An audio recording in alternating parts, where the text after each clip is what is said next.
It's said that if you visit the Colchester Overpass just before midnight on Halloween, you'll see a rabbit or two enter the tunnel. On the railway above, a dim light will appear and hover over the tracks. Right when the clock strikes 12, the ghostly light stops right above the bridge. As it disappears, a bright flash from inside the tunnel lights up the whole area. Anyone found inside the tunnel will instantly have their throat and chest slashed, and within all but 5 seconds will be hanged over the edge of the bridge.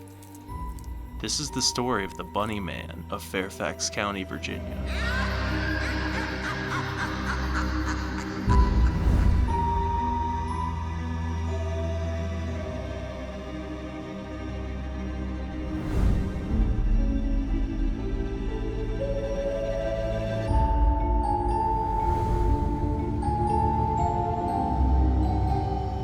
The bridge is a short tunnel on a narrow section of road beneath a railroad overpass. Local legend claims it to be the home of the Bunny Man, who, depending on your source, is a man or entity thought responsible for gruesome incidents in the area. If you grew up anywhere in the DMV, chances are you've heard some variation of the legend. I first heard about the Bunny Man Bridge on the bus in middle school from a, let's say, dubious source, but my 11-year-old brain hung on his every word. I had just a couple years earlier learned Santa Claus wasn't real, but surely there was some mystery left in the world, even if it was a murderous ghost instead of a jolly saint. This kid told me that motorcyclists who drove through the tunnel were invariably thrown off, and that when his sister drove her car through, it emerged covered in blood and bunny fur. The origin story for the Bunny Man Bridge, he told, was pretty similar to a version told on a late 90s webpage by a Timothy C. Forbes. This version was cited by Fairfax County historian archivist and Bunny Man expert Brian A. Conley as the most popular online variant. The story went that in 1904, a busload of asylum inmates escaped while being transferred to Lorton Prison, a place with quite a history that is now an art center. Within months of the bus crash, all but 2 inmates were located. All authorities could find of them were rabbits that had been partially dismembered and eaten. The more deranged of the 2 men, Douglas J. Griffin, apparently murdered his cohort, whose body was found hanging at the Colchester Overpass. After 3 months of searching, Griffin was never found. But come October, dead rabbits were again found in the area. Some variations differ here in that Griffin was eventually found by the railroad tracks, but was hit by a passing train. That Halloween, a group of kids went to the bridge to hang out, and just before midnight, only 3 brave kids remained in the tunnel. Right at midnight, a bright light flashed from inside the tunnel, and all 3 were instantly killed, with their throats and chests slashed open. They were found hanging from the bridge, just as Griffin's companion had been. The following Halloween, 7 teenagers decided to visit the bridge. The most apprehensive waited outside the tunnel, and at midnight she saw a dim light float along the railroad tracks above. It stopped just above the tunnel and disappeared just as a bright flash occurred below. Horrible screams echoed from the tunnel, and within seconds all 6 of the girl's friends were hanging mutilated from the bridge. She ran home and got out just enough of her story between several people that they put the pieces together. They didn't believe the girl though, as her story was too bizarre, and authorities charged her with the murders. She was locked up in the asylum of Lorton for 7 years, but on Halloween 1913, 9 more teenagers met the same fate at the bridge. Unfortunately, it was too late for the poor young woman. She was too far gone to be considered for release. She died of shock in her sleep years later, no doubt dreaming of the Bunny Man. Most people avoided the bridge after 1913, but every so often the event repeated itself yet again. The most recent incident occurred in 1987. 5 friends were out driving on Halloween night when they decided to check out the Bunny Man Bridge. Just before midnight, one girl got so creeped out she decided to leave the tunnel. Halfway out of the bridge, she noticed a bright flash, and to her horror, slashes began forming on her chest. Suddenly, she was hit by a hanging body and knocked out. When she came to, her hair had turned white. Every morning after, she could be found on a swinging bench on her balcony, staring in the direction of the bridge.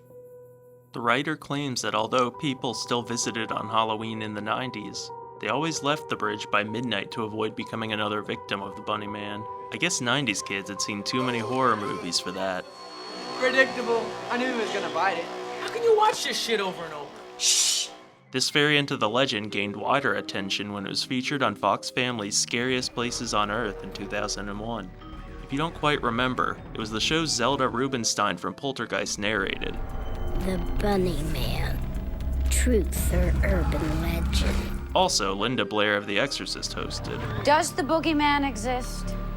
Or is the boogeyman just an expression of our imagination and fears? Well, in Fairfax County, Virginia, they swear he's real. There was a piece in the Washington Post in 2003 in which a woman claimed to have had a supernatural experience at the bridge in the 70s. Her boyfriend brought her to the overpass to scare her, and once parked, she noticed 2 children at the opening of the tunnel. They disappeared, and seconds later were at the back window, staring at her. She came to believe they were victims of the Bunny Man. The piece relates yet another variation, in which you stand in the tunnel and say Bunny Man 3 times. Bunny Man! Bunny Man! Bunny Man! After which he'll appear, which sounds a lot like the Bloody Mary urban legend.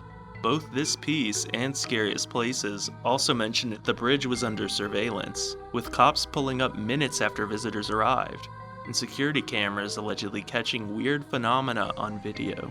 Some years so many people tried to go see the bridge that police had to block off the area to motorists.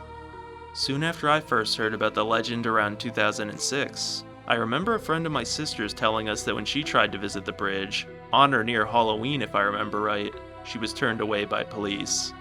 A young filmmaker who visited on Halloween 2008 said in a video posted to YouTube that an officer pulled up and demanded they hand over their tape. Luckily they had another he was unaware of, and to avoid trouble they complied. While this police presence made people think there must be something to the tunnel stories, it seems to me they just wanted less visitors there causing trouble so close to private property, as well as the active railway. In fact, the thing about the whole legend of the tunnel, according to county historian Brian Conley's 2008 article, is that none of it checks out. Lorton Prison wasn't even planned yet in 1904, and was actually a prison farm called the Occoquan Workhouse that served the DC correction system in its early years. There was also apparently never an asylum for the mentally ill in the county, as the legend mentions, and there is no record of either the names or events related in the story. The author of the webpage tells readers to check out Clifton Town Library for the facts, but there is no such place. Conley thus concludes the Bunnyman story, at least in this bridge variant spread online, is nothing more than urban legend. But he did find a few incidents that occurred in Fairfax County in the 70s that likely inspired the stories.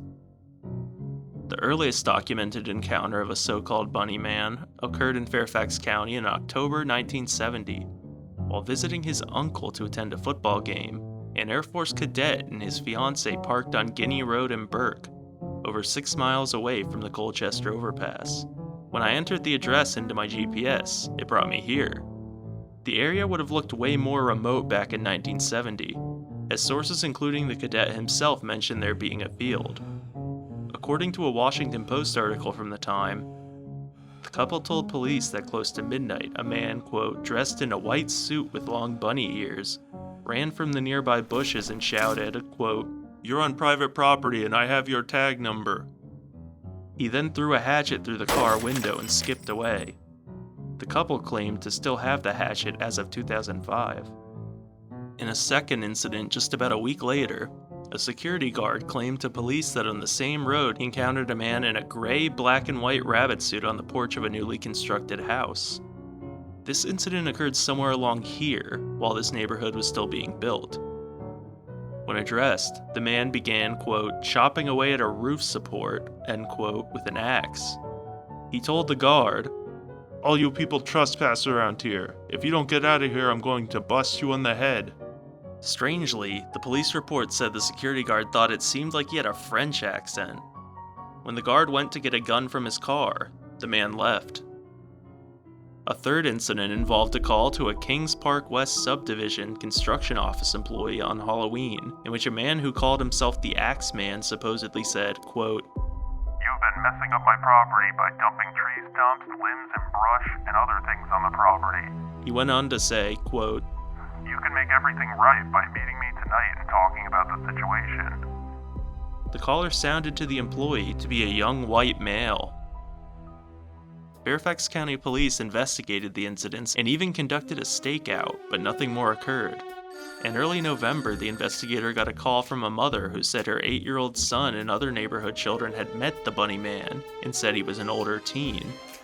Once he interviewed some of the kids, it turned out they hadn't actually met the Bunny Man, and it was all secondhand schoolyard talk.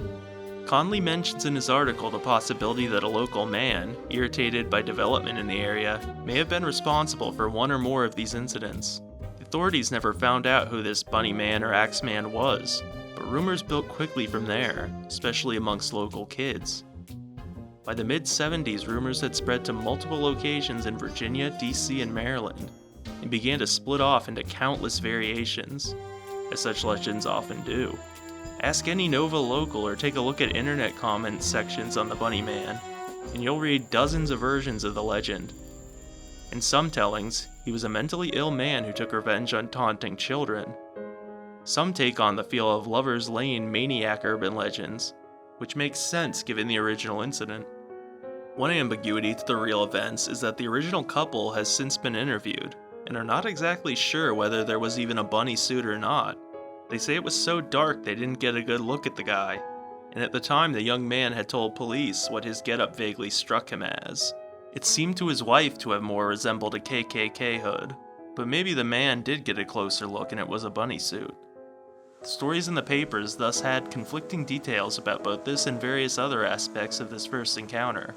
Also, for some reason, the plaque the man's cousin had made for the hatchet says 1969 instead of 1970. I'm guessing just a mistake on his part, since it was made at least a few years after the incident. Even with real events, the details can get muddled.